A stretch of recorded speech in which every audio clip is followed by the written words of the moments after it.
Aloha!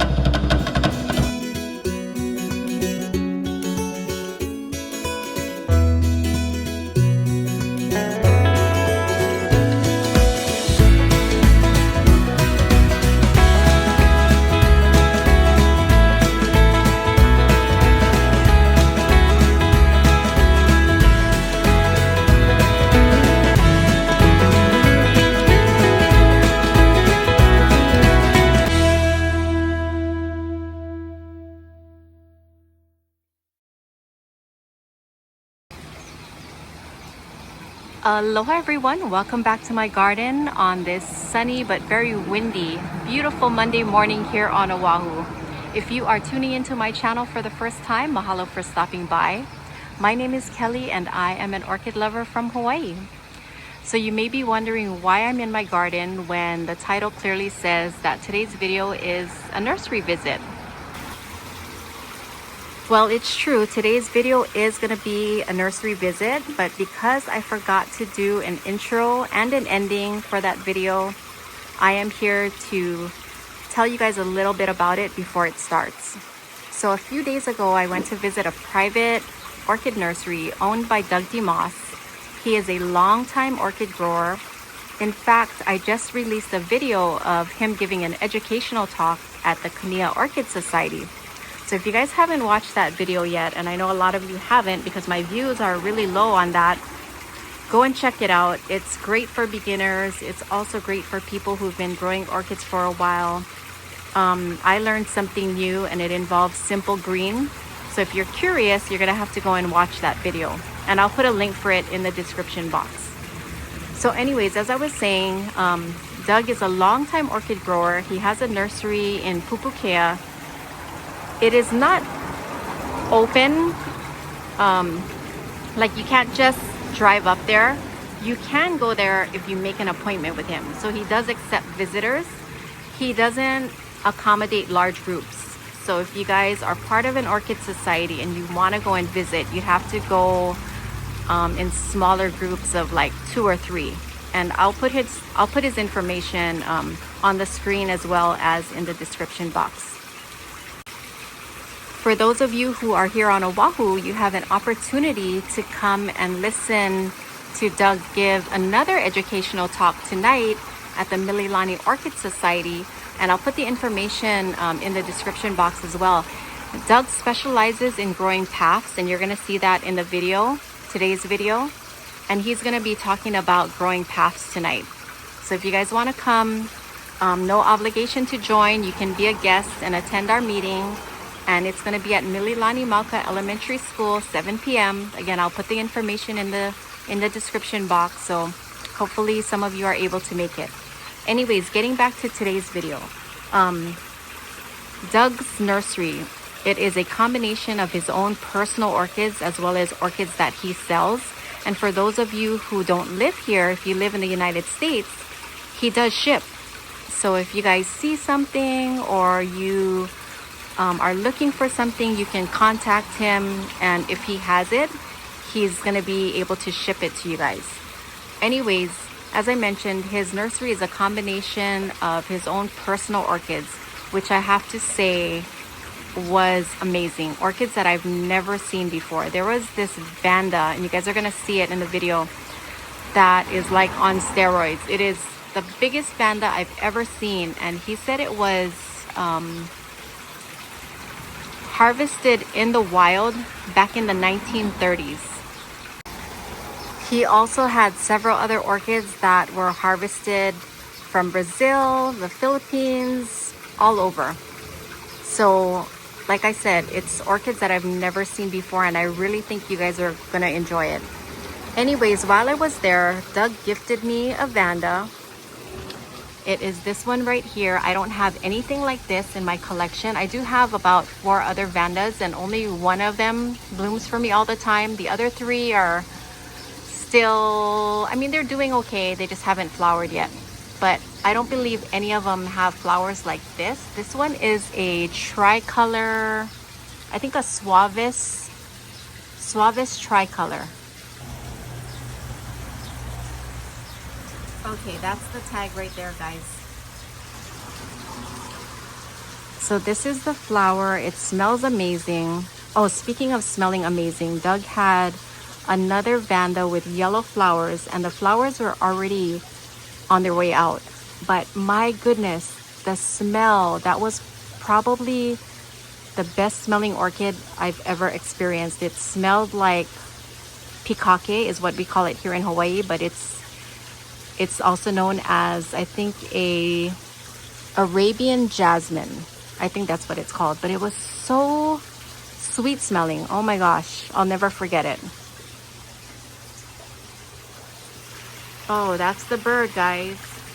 That's the one that is known to eat orchids. I always try to chase them away whenever they come in here. Anyways, getting back to today's video, that is a division that Doug gave me, but wait till you see how this orchid, this Vanda, grows in his nursery. I've never seen anything like it. It was mind-blowing. It was so crazy.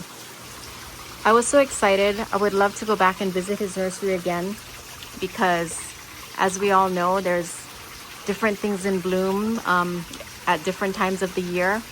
Oh, there was another, I think it was like a Vandaceous type orchid where the flowers were so perfect that they looked artificial. And again, you guys are going to see it in the video. I'm so excited for you guys to see this video, for me to share it with all of you. I'm glad I'm finally getting around to doing the intro so that I can release this video. And I hope you guys like it. Leave me comments. Let me know what you guys think. And tell me if you guys were excited as I am, because I was super excited seeing all of the orchids that he had. And again, if you guys are here on Oahu and you want to come and join tonight's meeting, don't be shy. You can leave me a comment if you want to, and I'll put the information in the description box, guys.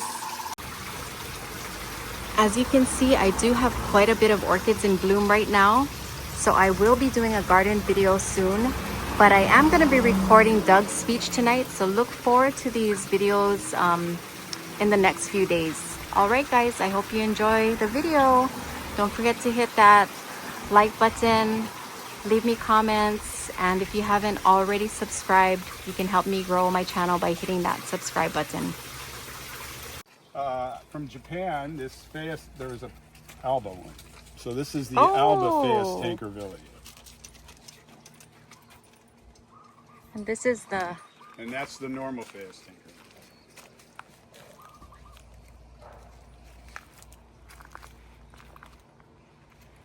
So how long have you had your nursery? Here? Yeah. Since 2000. Before that, it was in Nuuanu, the Milton Bourne Nursery, which is historical. It was off of Jack Lane, off Poly Highway. You know where the Jewish temple is? Yes. Okay, that's Jack Lane. So if you follow that rock wall, which used to be the Walker Estate, and now it's the Chinese consulate, I think. Anyways, you follow that rock wall around and it goes back and it goes back, and then back there he had an acre that he got in 1930. Had Hawaiian grave sites and all kinds of cool stuff. And so I was there until he died in 2000. And how big is this property? It's about 3/4 of an acre because that's my landlord. So oh, okay. My part of the nursery, the property ends at the greenhouse. So it's about 3/4 of an acre here, I guess, that I have, and then there's another ½ acre in the back. Oh, nice. Is that an orchid right here? This? This one? This. No, this is Anthurium. Oh, okay. Schuzerianum, which is the pigtail orchid. Oh, cool. This is variety Rothschildiana. The normal one is orange.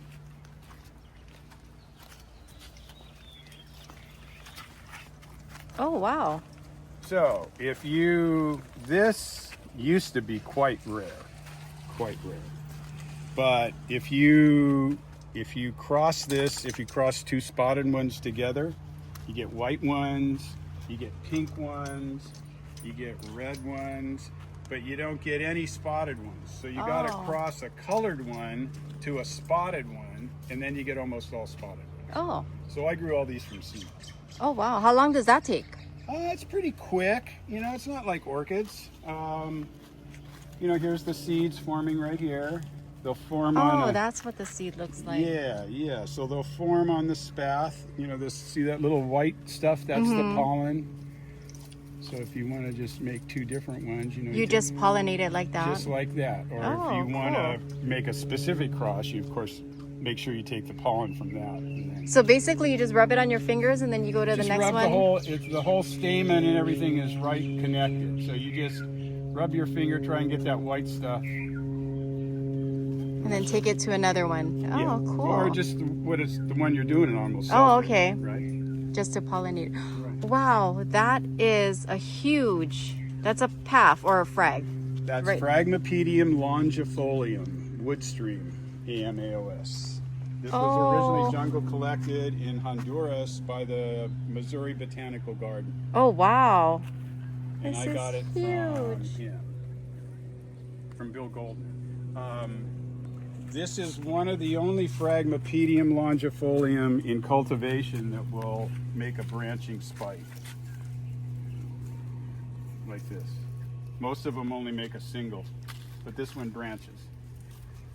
In Costa Rica, when they bulldoze through the jungle to make a fire road or whatever, this is one of the first things that pops up on the side of the road.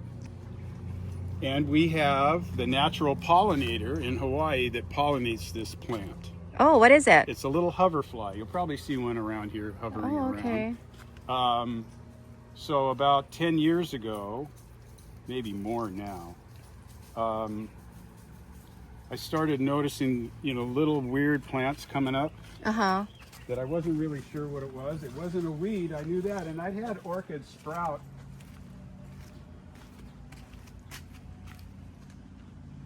And you can see down here, well, first I noticed them in the pot, and then I was growing vanilla along the back here on hapu logs. And lo and behold, they grew up to be Papheopedilums. Oh, wow. So when I noticed that this was happening, I started looking in. I have this is a man-made hybrid. This is called Sorcerer's Apprentice. Okay. Made by Roger Cole. And it's a hybrid between longifolium and Sargentianum. Now, Sargentianum comes from Brazil. Okay. So he crossed those two together, and this was like 25, 30 years ago, and made Sorcerer's Apprentice. So I also happen to have Sargentianum. Oh, cool. Okay, now the hoverfly can get, you know how Papheopedilums pollinate, right? No, I've never seen that. Okay, the insect tries to land on this little shield thing there, and it's slippery. He falls down and he falls into the pouch. Now all around this side of the pouch it's slippery, but along the back are hairs, like a little stairway. And he can walk up those hairs and exit right through those little windows, which is where the pollen is. Oh, that is so cool. So slipper orchids are not carnivorous plants. They're a catch and release. They want to catch the insect and have it. Let him get his pollen on his back and then catch him again, because he's not smart, and let him go again, and he pollinates the flower. So I looked inside one of these flowers, and there was the dead hoverfly. He could get out of this one. He can get in and get caught, but he can't get out. He can't get out. So here's a seed pod right here, this pollen. Oh, there it is. And here's one here that is broken and scattered seed all over right here. So when they... See their seed right there. Oh, there it is.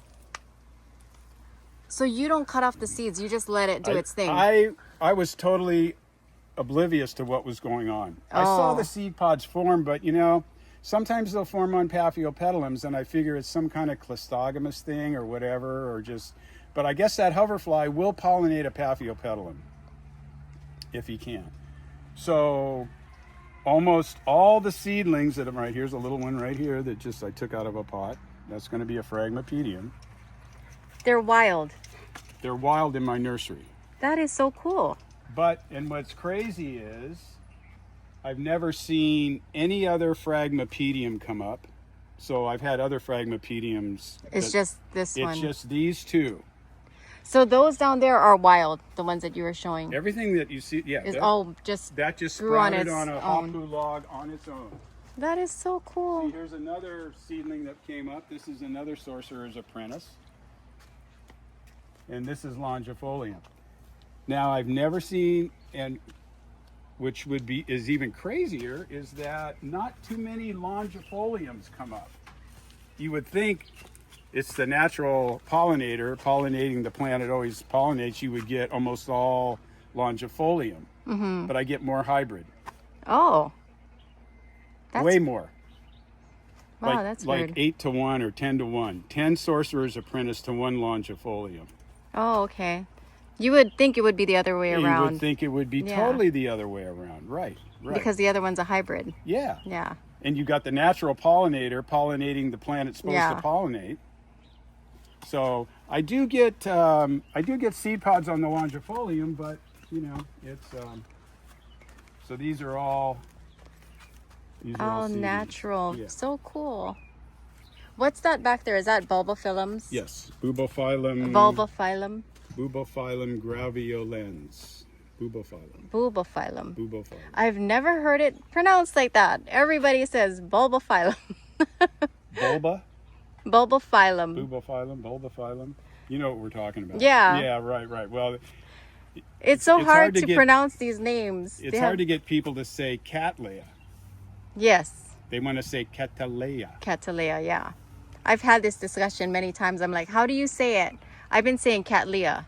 That's the name. Okay, it was named after Sir William Catley. So Cattleya. Cattleya. Hey, I got that right then. I've been saying it right. That's how you're supposed to say it. But forever, used to drive my old partner Milton Morin up the wall. No, this is this is graveolens. This is actually from a selfing that Wilbur Chang, the late Wilbur Chang, made, but it's cool. Oh, there's one like that named after Wilbur Chang. I've seen it. Yeah, he's got really a pretty flower. Yeah, Bulbophyllum. I don't think I have. No, I might have one. I don't even know how to say it now. What do you say? Bulbophyllum? No. We know what we're talking about. You can say Bulbophyllum if you want to, but I think I have one in my collection. I don't collect them because they're not very pleasant smelling. Mostly not. This one smells okay, but then this one. The only reason I have as many Bulbophyllums as I have is because Wilbur would give them to my wife. Oh, wow, look at this. This is so cool. This is Beaufortiense. I've never seen anything like that. Well, this is from Wilbur's collection. He had an extensive, so every Bulbophyllum I have. Oh, no. This one is, this is from Pete Wiggins. This is another one. This is a Sib cross he made. This is Sumatrana. How does that one smell? Eh. No, that's not too bad. I'm sure there's worse. Too bad. Well, I do have Bulbophyllum phalaenopsis up there if you want to smell it. Oh, is that the really big leaf one? Yes. Yeah, that has the flowers look like a bunch of rotting meat. Yes. And it smells like a dead rat. Oh, is it in flower now? No. Oh, okay. They have that at Kawamoto, but it's not for sale. They have a few. Right. But it's not for sale. Well, mine's not for sale either. Well, you hardly find those. This is a unique situation for me. For the first 30 years that I was in business growing orchids, I had the nursery in town, which is where everything was for sale, and my private collection was out here. Oh, okay. So when I lost the nursery in town, this is a new phenomenon for me to have my private collection in with stuff that's for sale. And rent or for rent. So it's kind of hard. I'm not used to telling people that's not for sale. So if anybody wants to come and visit you here, can they call you? Yes. Okay, perfect. Just no groups. Okay, no. Societies or anything like that. No, your individual members come in groups of 2 or 3 are fine. I That's just fine. don't want big groups. Okay. It's just too much What can you tell me about this right here? This is really pretty. I like this with the spots and the pink and green. It was? It didn't get this. That one got best path, but both those got AMs in the show. Oh, okay. Okay, this is Papheopedilum loei. It's a species from Borneo. It's probably has it grows all the way through the Malay archipelago. It has the widest range of any Papheopedilum. But these are actually from the same cross. Really this one got an pretty. HCC AOS, should be higher reward, but this one got an AM from HOS in the show. That back there is different because it has longer. Right, so this is a hybrid between this and Philippinense, which looks more like, if this, you imagine this colored, would look, this is the Alba Philippinense. But, oh, okay. So it's called Bernice. What do you call the parts that, is that like whiskers? What do you call These? that? Yes. These are petals. Petals. Oh, Right. okay. This is really cool. I don't have any paths because I've had like maybe 2 and I've killed them. They don't do well in my, maybe because it's too hot. Yeah, you got to they don't like it too hot. And I think a lot of my success over the last 40 some years of growing Papheopedilums is because I live in Pupukea. You know, we've got excellent water. Yes. I get the cooling, even though right here is only about 400 feet. There's a gully valley right back there that goes up to higher elevation. So the cool air comes down. It's like Richard Takafuji's place in Waianae. He would flower stuff that he shouldn't have been able to flower, but he got that cool air that came down in the night. That makes sense. And triggered it. How cold does it get here nighttime? Depends. 60s. I mean, it'll get in the 50s. Oh, 50s? Oh, wow. Yeah. But this is 400 feet. You can go all the way up to the top's 800 feet. Be a lot colder. It's a little cooler up there. This is really pretty. This is Opstystylus cereus. This is, I've never seen a flower like this. This is variety. They almost look artificial. They're so perfect. And they smell so good. Oh, let me smell. Oh, yeah. So is this in the Vanda family? Is this like a Vanda? They changed the name.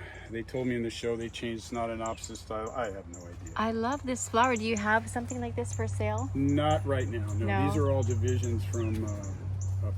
I had a plant. I grew this plant about this tall, and it had 3 spikes. So I was doing the New York show at that time. So my ego got the best of me, and I packed that thing up in a pot, a big box. This is before 9/11, so you could get away with anything. Filled it up with peanuts and shipped it back to the East Coast to put it in, because we had to put in a floor display to sell plants, right? So my friend had a nursery back there, but I brought it on the plane. So I brought it in the plane and got it in the show. And I would have got best in show, but Kawamoto, Leslie, got some, what was it? Segundum alba?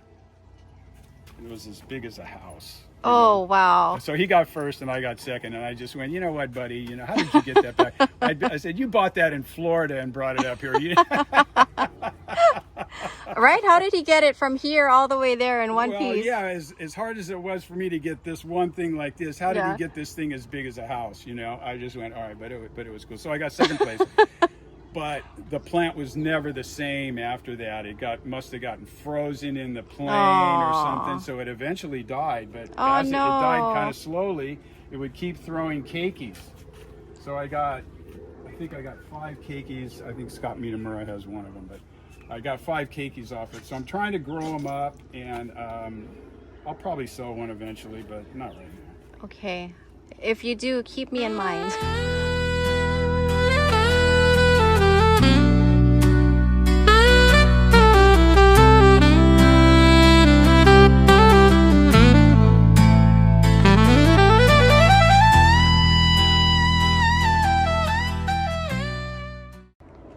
These flowers must last. They last a long time, even if you cut them. Because they're very waxy and they look very thick. Right. I love that flower. It, like I said, it looks almost artificial. It's so perfect. I've never and seen anything like Can that. imagine the plant bigger and with more spikes. Yes, it was just amazing. It was just awesome. It was awesome. So I guess I got to stay alive 20 more years to get that thing up there. So when you take plants like that, do they get stressed?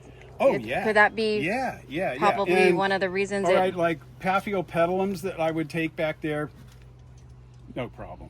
They didn't care. But I think the more tropical things that I took back, Cattleyas not so much, but the Vandaceous stuff, I mean, I just think it got frozen. Oh. And it just really, really ticked it off. That it just, what are you doing to me? This is... The nerve of you taking me from my tropical, yes, my tropical home, right, to New York. Brought me into middle of Manhattan. Okay, what is this? Because this is huge. Is this a Vanda? This right here. Yes, okay. It is so big. This is Vandopsis. Look at how big. Vandopsis lysochildioides. Oh my gosh. So it's a species from the Philippines. Oh, okay. This was a gift from the governor of the Philippines to my old partner, Milton Warren, in like 1935. Wow. This came out of the president of the Philippines' personal garden. So how old would you say this is? Because this thing is humongous. Right, and it was jungle collected. So who knows how long it was growing in the jungle. So at least 70, no, longer than that. Longer than that. Almost 100, Almost 100 years. Maybe older. Yeah. Wow. No wonder it's so thick. So, I've never seen a you stalk let it grow that up thick. kind of high, and then you cut it off and you put it down, and so that's how you propagate it, just like a monopodial Vanda. You propagate it the same way. What does the flowers look like? And because it's this old, does it give you like bigger flower spikes or more flowers? I don't know. There's two varieties. There's one that's really yellow with very small red spots, and that's the more common one. You see that around a lot. This one has more of an overlay of red, and the spots are bigger. So that's why they call this it's a select variety of Vandopsis lysochildioides. This is huge. My goodness. This is so cool. This is a Sirocco tree that I'm trying to air layer before I cut it. Started out as a small tree. It's really hard to get from seed, so I'm going to air layer it before I cut it down. But this Buddha was born under a Sirocco tree. Oh. That's a nice flower. It's really pretty colors. Yeah, and when it's in the ground, it's just stunning. Right now it's in that pot. Well, but the roots are... Really. The roots are... Yeah, the roots have already went through. This is an interesting ground orchid. This is from all through the Caribbean. It's called Bletia falcata. And it's kind of a different... it's different from like the Papheopedilums in that it's not self-pollinating, so the flowers will stay open all the time. Okay. And it'll grow in the ground pretty easily. I've got a hybrid that the first spike is just in spike right now. I crossed this to another Bletia, so it'll be I think I've got a little baby up here. It's in spike. I have Papheopedilums, but my leaves, the tips always turn brown. I don't know if And then fall off. No, the tips are always brown. I don't know if I'm underwatering. Underwater. Is it underwatering? Yeah, 'cause that's a salt buildup. So I have to water more. These are beautiful.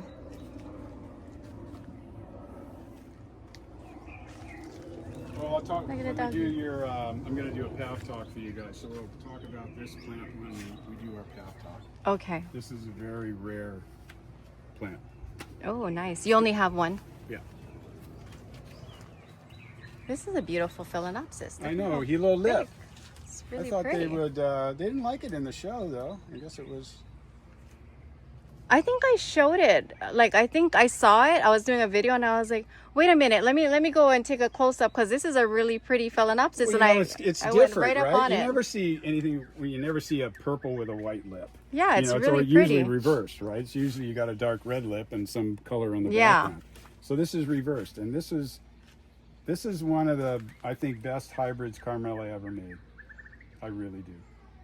It's so unique. Yeah? It's pretty.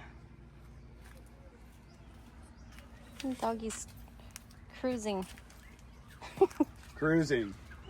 Cruising under there. Cruising. Oh, this is a pretty cattleya. Thank you. It's named after my son. Oh, so you made this. I made this. It is really pretty. I love the color. What is it called? It's called Russell DeMoss. Russell DeMoss. This is another. It's pretty.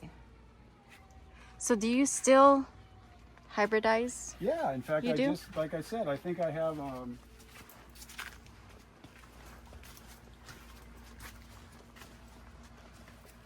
here's our first bloom bleedia right here.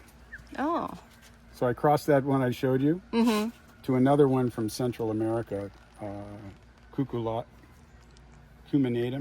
But this one, you don't have to do it in sterile conditions, this No, type. this was done in sterile conditions. Oh, it was? Okay. Yeah, Jan Takamiya did this one. Oh, okay. This is one of her first flasking. She was Oh. one to learn how to flask. So I went, okay, this is an easy one. We'll do a ground orchid because they're easy to they're easy from seed. Where do you get your cork? It's so hard to find here. Okay, back here we're dating myself again. This is in the 80s. I met this guy. Used to do orchid shows when it was at the Blaisdell, and he was selling bromeliads mostly, but he had stuff in them.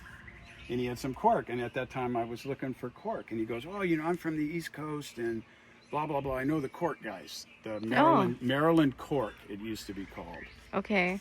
So he said, "You want to order some cork?" And I go, "Yeah, that'd be a good idea." And he goes, "Well, it comes in bales, like this." And he goes, "If I order more than one, we can get a discount." Well, it still went around the horn. You know, it took like 3 months to get here. Oh, wow. But it showed up, so I've had this giant stash of cork ever since. Oh. And some of the sheets are like this. Wow. But somebody pried some out of me. Judy Hidano. She's in IS Society. She got me for some cork. Does it last? I mean, a really long time? Oh yeah, especially if you keep it dry. Oh, wow. It lasts forever. I mean, I do see some every so often at the shows, but my goodness, are they expensive? It's very expensive now. Very Yes, expensive. it's real. I'm like, okay, do I want to buy a piece of cork to mount my orchid, or would I rather use that money to actually buy an orchid? Well, but you know, there are some things like this is a Clandier, and this won't grow in a pot. Oh, what is it called? A Clandier. This is a species from For Brazil. some reason, I thought it was a zygote, but it's not even close to a zygote. No, this is a Cattleya. Oh, okay. Cattleya Clandier. Wow. This is variety D&M. So this was jungle collected at one time, originally. Everything you see now is from seed. Like Roy did a bunch of breeding with this. So all the hybrid, and you know, they tried to eliminate the spots and make it all dark. But I think the character's in the spotting, and it smells unbelievable. Oh, it's pretty. That's the same thing, I'm assuming. That's a division, yeah. Ooh. So it's growing down instead of... Well, it started out over here and went all the way around this side of the cork and migrated, I think, up and over and down. I cleaned all this off. This used to be the plant here once upon a time. But see, the cork's still good. Yeah, it's still solid. It's still solid. Because I have like hapu, but... Hapu'u will break down. Yes. Hapu'u is good stuff, but it will break down. Cork will not break down. And so I've taken like old scrap or pieces that I've had plants growing on for a long time, and I break it up in pieces. And like, you know, like Walkeriana, that doesn't want to grow in a pot. I'll just jam the cork down inside there and kind of wedge it in, and it's perfectly happy. Oh yeah, that's a good now idea. I grow a lot. As I get more and more into my orchid growing career, I tend to grow more stuff, not in with very little media. See, that's how I like to grow my orchids. Just because I like the look of how they would look in nature. Well, the roots are pretty, usually. Yes. And a lot of times they use the roots for photosynthesis. But if you're in Waianae, you're toast. You're going to be watering once an hour. Yeah, well, I like to water. Well, then So that's it's a good perfect. thing for No, me. that's good for you. Yeah. But if you've got, I'm a waterer, 6,000 square feet, Yes. you Yeah. don't want to be watering. That's right? true. Exactly, Yeah. right? But for backyard growers like me, I can do that. Yes, no, and I think you get away from a lot of problems like, root I rots can and all I can kinds of... see what's Right. going. That's what I like. Like I don't have to guess. Is there a slug in there? Are there snails in Right. there? I can see everything and I know what's happening. So Right. I like it. No. I like to grow my orchids mounted. If I could grow them all mounted, I would. But just finding things to mount it on exactly. is the problem. Exactly. Because I'm trying to keep costs down, so it's like it wouldn't make sense for me to spend all this money on really nice wood to put my orchids on. Right. But at the same time, I want to make sure they're solid and they're gonna last. Ironwood bark, when it's dry, is a good mount. Ironwood bark. Like the casarinas. See those bushy things? You've seen them. The one all the way in the back? Yeah. Oh, That's okay. an ironwood. So if you can find, where they're taking out an ironwood, you can get the logs and then take the bark off and then dry the bark out really good. Okay. And it will last pretty A long time. What about driftwood? Driftwood's is fine. okay. You just got to soak it and make sure you get all the salt off. All the salt off. Is it okay by just like I leave it out and I just water it all the time? Yeah. That's okay. Just get the salt off. Yeah. Okay. Well, the orchid will tell you. If you put it on there and the root goes out and touches it and stops growing, then you know that it's still it salt. Still needs, yeah. It's still got salt. Right. Okay. So what do you have for sale here? What? Not a whole lot right now. The orchid wall at the Kahala Hotel sucks my plants, all my blooming stuff, once a week. I've heard about that. I've never been there. Is it just open to the public? Anybody I think can just you can go walk and in. Is it something Actually, honest to God, I've never seen it, and I've been doing it for a long time because my friend is the plant rental guy who does it. So he comes and picks up the plant. He lets me open them up and make sure they're at their prime shelf life. He picks them up and he takes them to Kahala once a week, switches it out, brings the plants that are there back to me, and I grow them up again. recycling? Okay, Yeah. so it's always looking fresh then, because they're always swapping plants out. Okay, right. I want to go there and look at it. I've never been No, there. it's apparently it's really nice. I've had people tell me that it's really cool, but so there is stuff for sale, but without it being in bloom, it's kind of hard. Yeah, to see something over here smells really good. Could be the Eclandier. I don't know if this guy's... Oh, is that the hair pig? This is hair pig. Oh, I love the frilly. I know, but what a terrible name. I know, right? They couldn't have come up with something better than Well, that. Gulf Green is okay. But what's the pig part? Like, where did that come from? That's the variety. Oh. Yeah, it's called hair pig. Hair pig. Does it normally have that pinkish? Sometimes it color does, to it? sometimes it doesn't. Oh, okay. I don't remember seeing the Yeah, pink. sometimes it does, sometimes it doesn't. That's nice. This is That's a lot of flowers. this is an old Cattleya from Milton. This was probably bloomed in the 40s. This is a big deal. It's called Polynesian. That's a big flower too. It's pretty. Whoops. Well, we're into thrip season because we didn't get any rain, man. What do you do for your thrips? Because I always have thrips. And I don't like to use anything strong, so I just spray 7. This is, I'll show you, or you can take the name down. This is pyronomal. It's a pyrethrin, 7% Okay. pyrethrin. 5% pyrethrin is organic, 6% is not, but it's still, safest thing you can spray. And it would go right on the end from... Oh, and you can spray it on the many flowers. years when I was in Nuuanu, Milton's nursery was predominantly a cut flower nursery because that's how you made money in orchids back in the day. You sold corsage flowers. So because I was 5 minutes from Chinatown, all the lay makers, this came with the business when I got it. So I had every Cattleya that I produced, I could sell for $5. And this is in 1980. Back in the day, yeah. Back in the day. So I had to have my flowers. That's how I learned when's the peak time, when the sap is fully into the flower. If you cut a Cattleya too early, it won't last. Oh. It has to harden. What part has to harden? What are you looking at? Well, the whole flower really, but mainly the stem. Oh, okay. Right? It has to get, all the sap has to get into the flower to get the longest shelf life. Oh. So that kind of helps me out with, it's easier to put plants, not cut the flower off. But anyway, but I found that this pyrethrin, I could spray right on the flowers. And it doesn't do anything to it. Doesn't hurt the flowers at all. And you don't need to wear any protective. Well, I'm not drinking it, but yeah. And I'm not broadcast spraying. I'm doing a total, right there. Yes. But the only bummer about pyrethrin is that it breaks down in sunlight really fast. That's why we tried to use this for the rhinoceros beetle, but it does kill the beetle. But tomorrow there's no residual effect, and another beetle will come right in. And where do you buy that? Is that something? At Nutrient Ag. Oh, okay. In Cunha. I'll write the name. You can take a picture of the label. I'll show you what it is. I know where Nutrient is. I get my Orchiata from them. Good for you. Yeah, I like Orchiata. You should. It's the best part there is. It's expensive stuff, but it's good stuff. You know what I found? Okay, I can grow my orchids in Orchiata. When I repot that orchid, I save the media. Mm-hmm.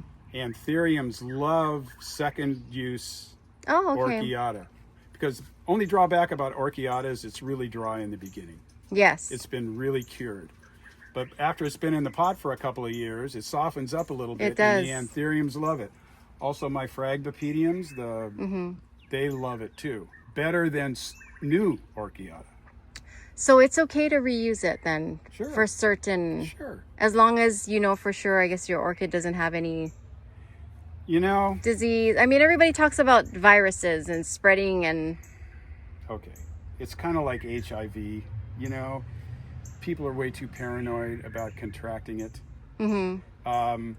There was this guy from Australia that used to come to my nursery, and he had no fingernails hardly, because he would dip his hands in this acidic solution in between each plant that he touched. Oh, because he was paranoid. So obsessed, so obsessed with this. And Milton Warren, who'd had orchids since the 30s and never really came into flaming his tools and stuff until I came around, had literally no virus in his nursery, because he would see plants that started to exhibit weird growth, and he would cull them out of his... Oh. He would also keep flower records, and when the flower count would start to go down, he'd cull it out. He didn't know exactly why he was doing it, but he was a heavy horticulturist. Oh, I see. I mean, he was ahead of his time, not just in orchids, but in all kinds of other plants. So they also did an experiment where they cut the outer part of the stem off here of a known virused plant.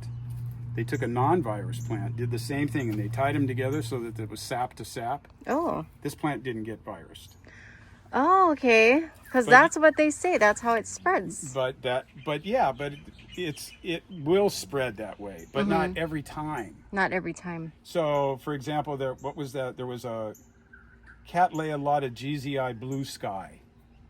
The thrips loved that thing, and it turned out almost every one of them got virused. Because thrips bite. Yes, it's doing the same thing as you cutting the rhizome, So I advocate safe practices, but I'm not as anal as some people are about it. I'm more of a nursery guy, and I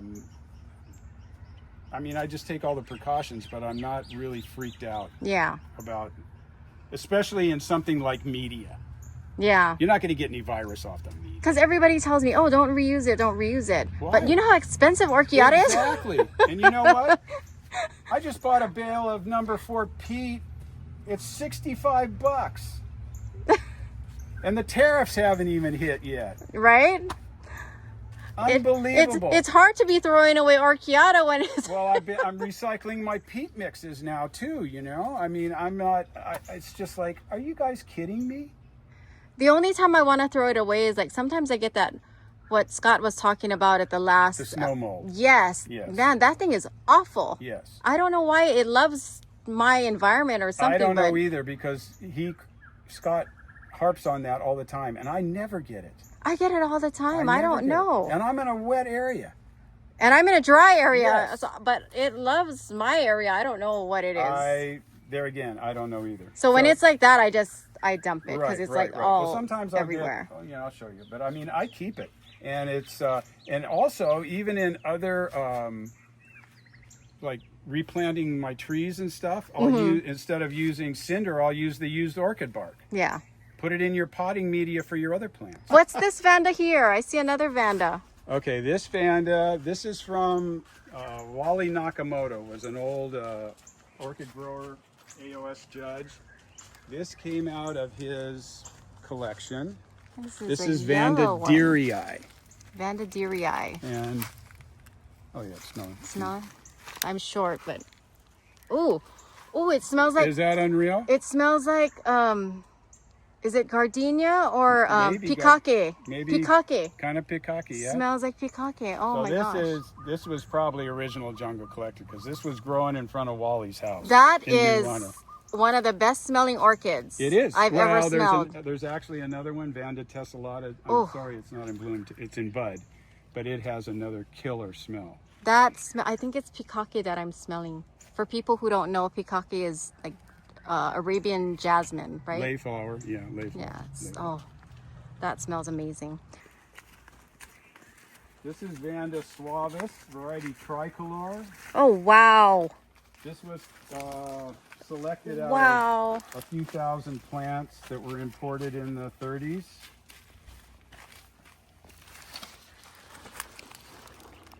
Oh my goodness! Look at this huge. This is just growing wild. This is just growing wild. Wow, and it's in the ground. Well, it's growing on top of the ground. And on the... Does this have a smell?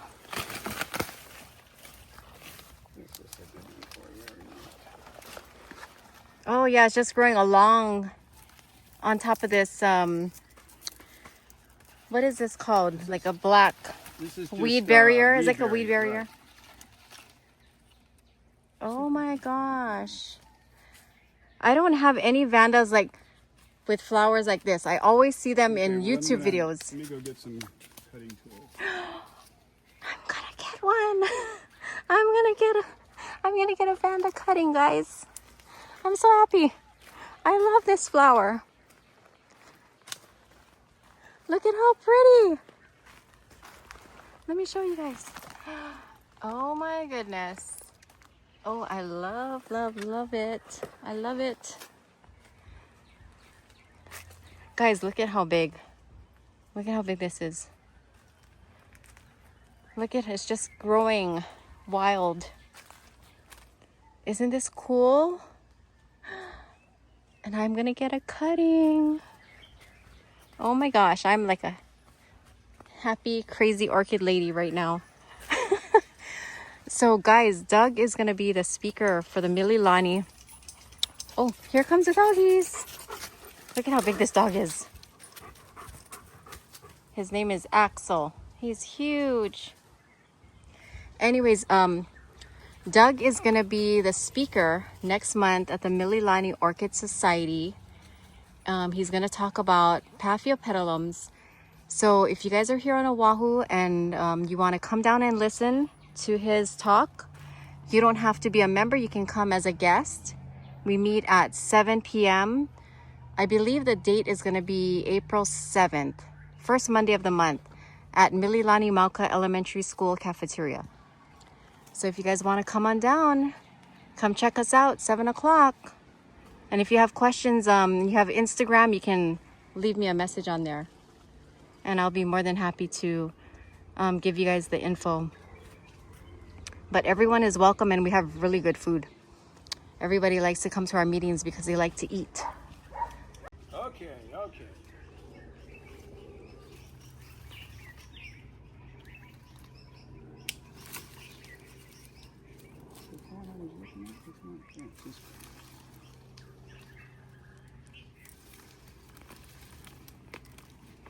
Their root system is wild.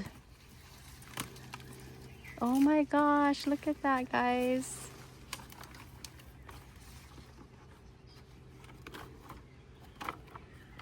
You know what, I think most of it, when you're going to transplant it, you're probably only going to put about this much of it into the pot. So.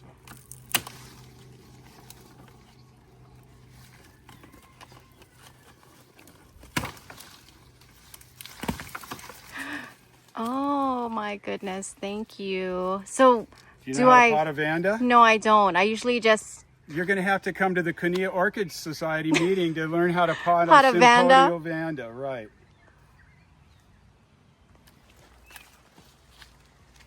This is the more common variety. This is more, it's yellow with the smaller spots. Oh, okay. And the other one is bigger spots. Bigger spots. Bigger spots. They're both from the Philippines. This is your guys' playground, huh? This is something different.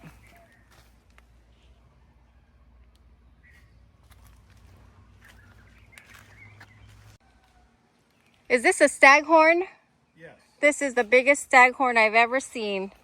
It's so big. It used to be even bigger, and I just kind of lost interest in it, and it's just kind of fading, you know.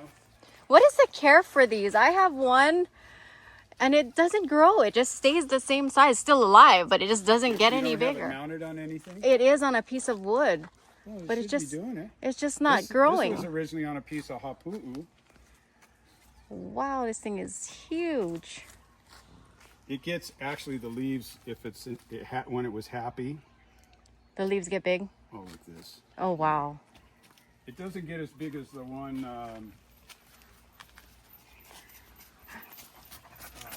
Look at you. This lady from Madagascar, but it gets pretty big.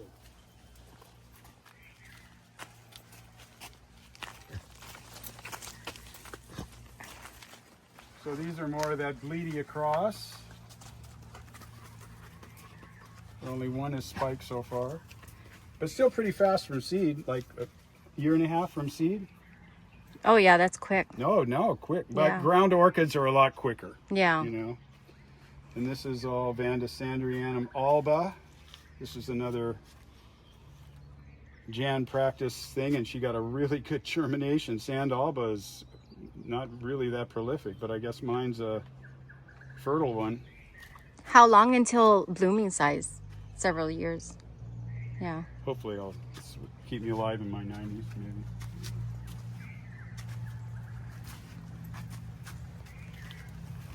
These are more ohias from the same spot that I dug out. Some of them, one of them is an air layer that I took off of this one, but these all came from the same place in Kahaluu. Lipstick palm. Nice. I know, isn't it beautiful? Yes, I love the color. Oh, I'm hoping it flowers before some people keep offering me money for it, and I'm kind of waiting to try to get seed off it. But oh, it flowers? I didn't know it flowers. yeah, that's how you get new palm trees, is from flowers. I have one, but mine hasn't gotten this nice red color yet. Really? Really? Because I've had it. I took a keiki off, and it's still this is a keiki off. I wonder if there's different varieties. Well, because... they grow from seed, so okay. It could be different. Yeah, different. I bought mine from the nursery in Makakilo, Kapolei Greens. Yeah. I bought it from there when it was smaller because the big ones are expensive, so I Sure, bought it. Right. And I've had it now for several years, and it's gotten bigger. It has a little color, but it doesn't have that nice deep red. Yes. Deep red. Right. And that's the reason I bought it, for the red color. That's why you buy it, exactly. Well, So they want a lot of water. Okay. I mean, even if you put a pan underneath your pot and maybe. kept standing, they grow in standing water. Does that affect the color? I don't know, but Maybe I can try. maybe you can try. Okay. And do they like a lot of sun? Because I put mine more in the sun. They'll grow in full sun, but again, this is 60%, and I think it gives a little better, more green. It doesn't get so yellowy. Yeah. I mean, whether Yours whether a palm will tolerate it or is happy there is, kind of a fine line. Yours is doing really well. This is Nice. This isn't in bloom, but this is another Vanda that's related to your suavis. This is Lusanica, and this is the true Lusanica.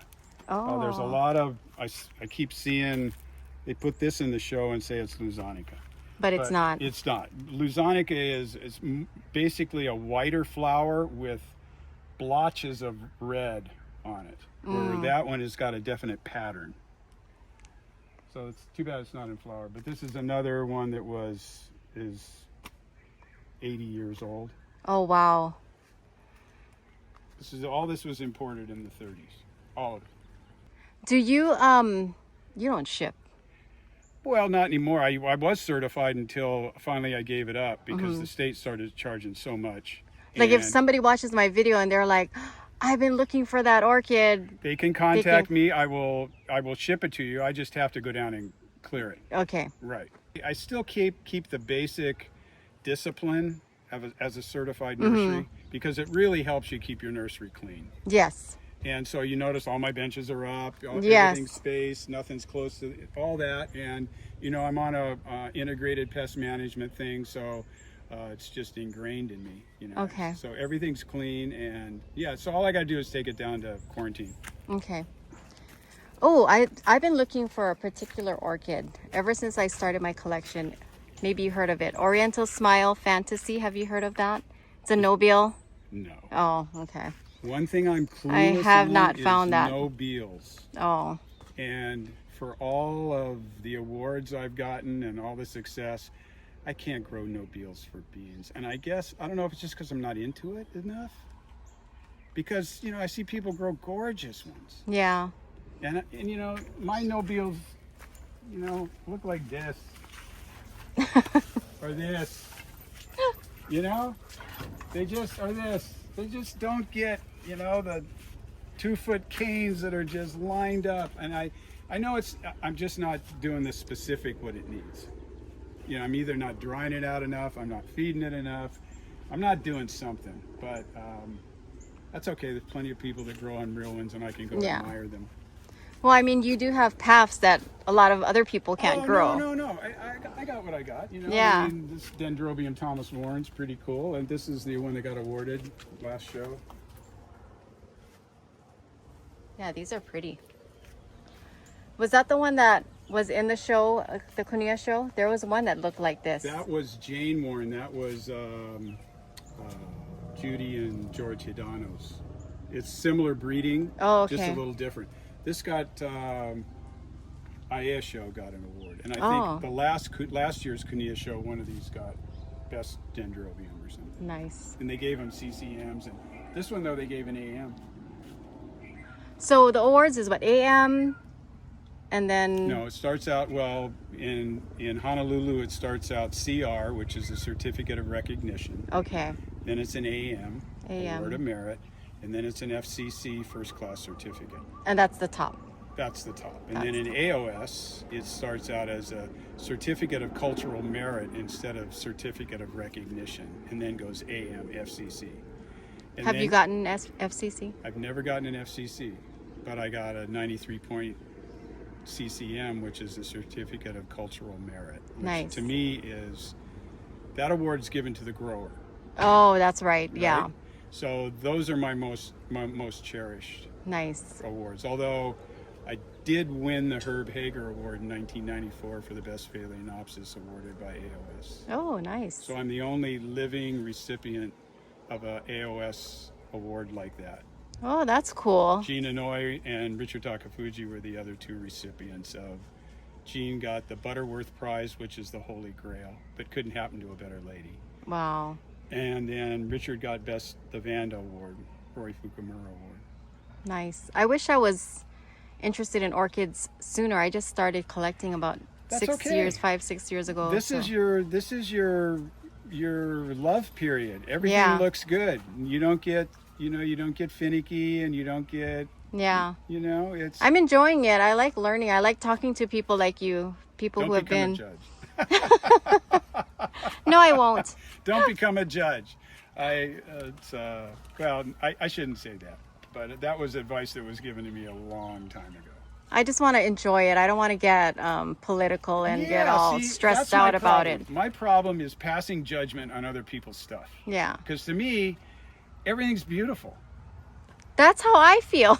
And don't lose that. Yeah. Don't lose that. Don't let people. I don't want to become an orchid snob. Don't become an orchid snob. Don't. Yeah. Because, you know, there are so many flowers that will never be award quality. Yeah. That are still so much fun to grow. Yes. And give you so much satisfaction. And they bloom all the time. And they're just... And that's what I like. That's why I grow a lot of dendrobiums, even though they're common, because it brings me happiness when I walk into my garden and I see flowers. And that's the point. That's the point we all should be having here. Oh, is that some kind of Anthurium? Well, it is now. It used to be intergeneric until they changed it on me. I've never seen a flower like this. This is called Papheopedilums Sunset. Oh, okay. This is a cross I made about 30 years ago. Oh, no wonder you made this. Nice. It's Anthurium chirophorum by, at the time, Miltonia warzowiczii. Never heard of that. Well, okay. now it's a Vanda, so don't... Oh. So they took my intergeneric cross and made it an Anthurium. And made it into something else. This was a big deal at one point in time. Oh. Because, okay, I had a variety of warzowiczii that had a short spike. Mm-hmm. And it has an actual varietal named Wiltonia. It came from England. And the normal warzowiczii makes a really long spike. So this was at a time where orchid nurseries like H&R and everybody was trying to shorten the spikes so you could ship them. Long spikes are a bitch. Yeah. Right? Too much. Roy Tokunaga asked me if I would, he knew I had this plant. He goes, why don't you try and make this cross, right? Mm-hmm. And I said, sure, I'll try. And so he gives me the chirophorum flowers about that big. Oh, tiny. Really tiny. So he gives me this minuscule pollen to go make the cross. So I make the cross. I get a couple seed pods. So I call up Roy and I go, hey, these are ripe and ready to go. And he goes, oh, it's probably you just selfed your warzowiczii because you never could have got the pollen in there, blah, blah, blah, right? So I went, okay, well, let's just see what happens. So it did bloom. So he got half of the plants. I got the other half. He made way more money on this cross than I did. But it is actually a hybrid. Do you have any for sale? No? I got some that are just, I just kind of growing these up from, I will have, if you want one, we can make one. Oh, okay. But this is all that's left, because I sold it like crazy too. Yeah, that's a really cute flower. I like that. But it, yeah, this isn't, I got to break this up, but I will, there will be some. Okay.